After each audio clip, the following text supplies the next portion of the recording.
The Impossible Planet is the 8th episode of the second series of the British science fiction television series Doctor Who, first broadcast on June 3, 2006. It is the first part of a two-part story, followed by the Satan Pit. The TARDIS lands in a base on a planet orbiting a black hole, an allegedly impossible situation that stumps even the Doctor. The base crew are drilling towards a mysterious subterranean power source, to claim the power that keeps the planets in orbit for the good of the human empire. However, an ancient evil is down there too, and it is awakened. Plot: the TARDIS arrives aboard a sanctuary base used for deep space expeditions. The Doctor and Rose explore the area, discovering strange alien writing that the TARDIS is unable to translate, meaning that it is impossibly old. They are confronted by the Ood, a docile race of empathic servants who work on the station. After a misunderstanding with the Ood, the Doctor and Rose meet the crew of the base. The crew are on an expedition on the mysterious planet Croptor, impossibly in orbit around a black hole.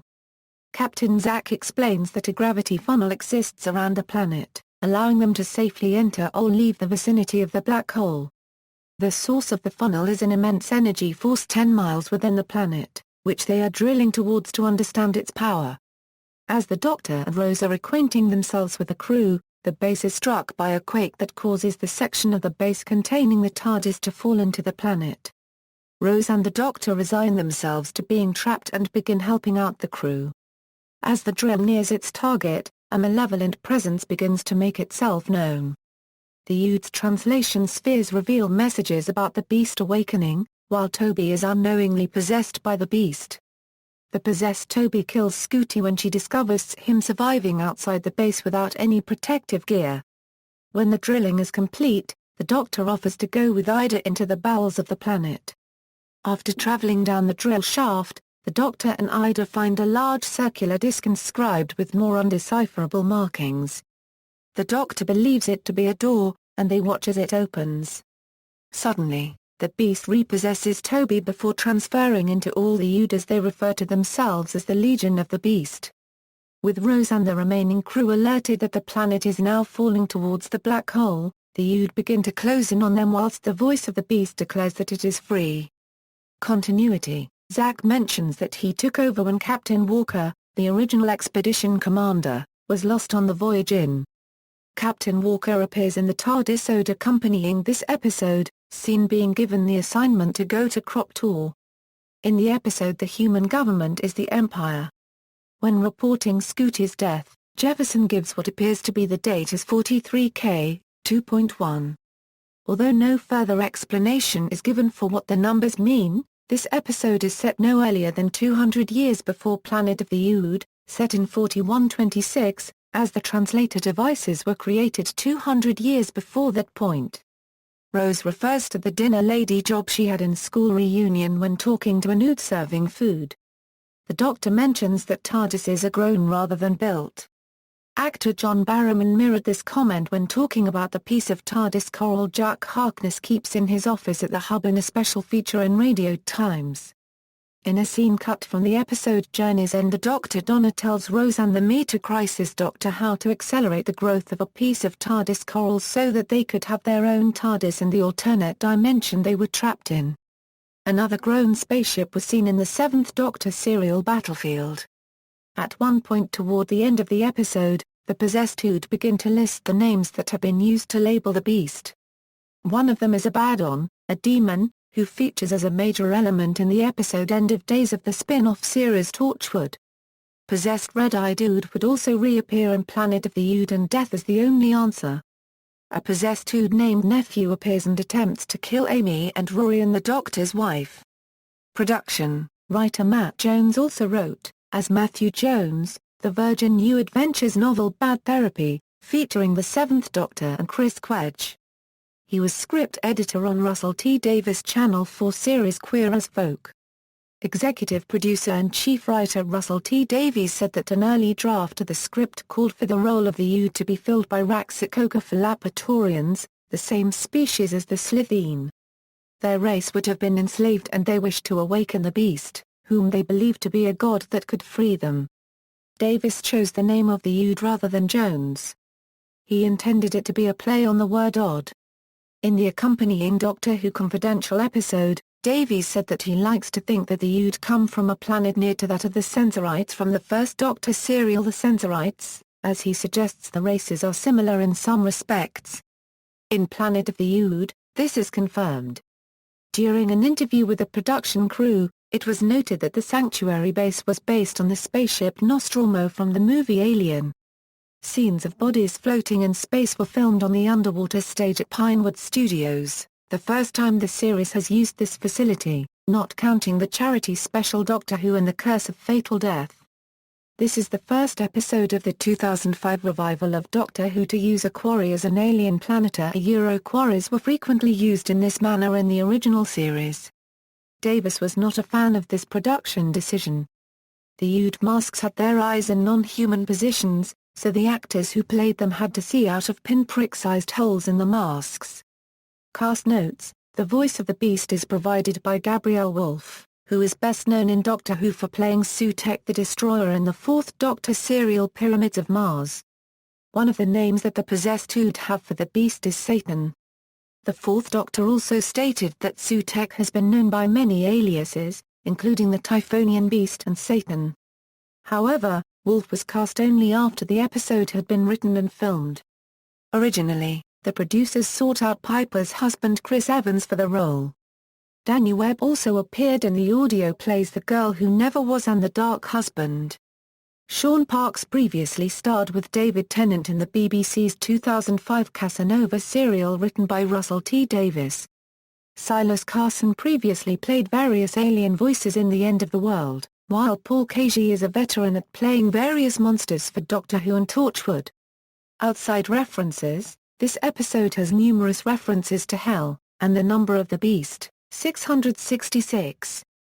The Doctor states that the power source to generate the gravitational field would have to be 66 every 6 seconds. The story's 2 episodes are broadcast on either side of the week of June 6, 2006. The differential forms of Maxwell's equations can clearly be seen written on the table that the Doctor and Rose are sitting at while they are watching the Scarlet System being swallowed by the black hole. As they watch Scotty drift towards the black hole, Jefferson recites the lines, "And how can man die better than facing fearful odds, for the ashes of his fathers, and the temples of his gods," from Macaulay's 1842 poem Horatius, stanza XXVII, about the heroism of Horatius Cocles. During the night shift, Morris Ravel's bowler copyright Rue is played around the base. When the possessed Ood first identify themselves as Legion, they quote directly from the Gospel of Mark, "My name is Legion, for we are many." The Doctor's line "This'll be the best Christmas Walford has ever had" is a reference to the long-running soap EastEnders, in which Christmas storylines are generally miserable despite characters proclaiming the above hope. Broadcast and reception: overnight viewing figures for the episode were 5.94 million, peaking at 6.78 million. However, the episode still obtained a 39.8% share of the audience and was the second highest rated program of the evening, behind Casualty. The final ratings for the episode were 6.32 million viewers. This episode and The Satan Pit were released in the UK, together with Love and Monsters, as a basic DVD with no special features on August 7, 2006. IGN's Adzan Haq gave the episode a score of 9.3 out of 10, describing it as an extremely well-written and directed episode with awesome visuals and excellent sound design. Though he noted that much of this episode felt a bit like watching a moderately entertaining B-movie like Event Horizon, he thought it was presented with ample flair and charm. Dec Hogan of Digital Spy stated the episode got the series back on form, though he noted that losing the TARDIS was becoming tiresome. Dave Golder, writing for SFX, felt that the two-parter abandoned Dr. Euro's manic energy, a level of wit and an idiosyncratic visual approach for more traditional science fiction, which made it look at times like Stargate Light. While he thought the spaceship looked silly, he praised the support cast and especially Tennant and Piper. Of the impossible planet he stated, the build-up of the mystery was superbly paced and intriguing. The characters were fleshed out with masterful economy. The tension was tangible. The villain felt dangerous. and in the idea of an evil entity taking control of a telepathically linked race, we had the kind of good, solid SF idea Euro simple and techno-babble free enough for the non-SF literate audience to grasp a Euro in which the new series should be trading. It helps that the UD was such a great piece of design work, as well. In popular culture, in a September 2013 National Geographic Daily News article, the author mentioned this episode while discussing planets that surround black holes. References: ABCDE The Impossible Planet, Fact File. BBC. Retrieved March 24, 2012. You've Got the Look. Doctor Who Confidential. Series 2. Episode 8. June 3, 2006. BBC. BBC 3. Cast keeps Doctor Who on Earth. BBC. September 19, 2006. Retrieved March 24, 2012. Doctor Who Magazine. July 19, 2006. Kilkelly, Daniel. Chris Evans gets Doctor Who role? Digital Spy. Archived from the original on December 15, 2005. Retrieved March 24, 2012. 103. Dr. Woa Euro The Girl Who Never Was. Big Finish Productions. Retrieved March 24, 2012. 106. Doctor Who, The Dark Husband. Big Finish Productions. Retrieved March 24, 2012. Lion, Sean. Impossible Planet Overnights. Outpost Gallifrey. Archived from the original on March 23, 2007. Retrieved April 7, 2007. Lion, Sean. The Impossible Planet Final Ratings. Outpost Gallifrey. Archived from the original on March 23, 2007.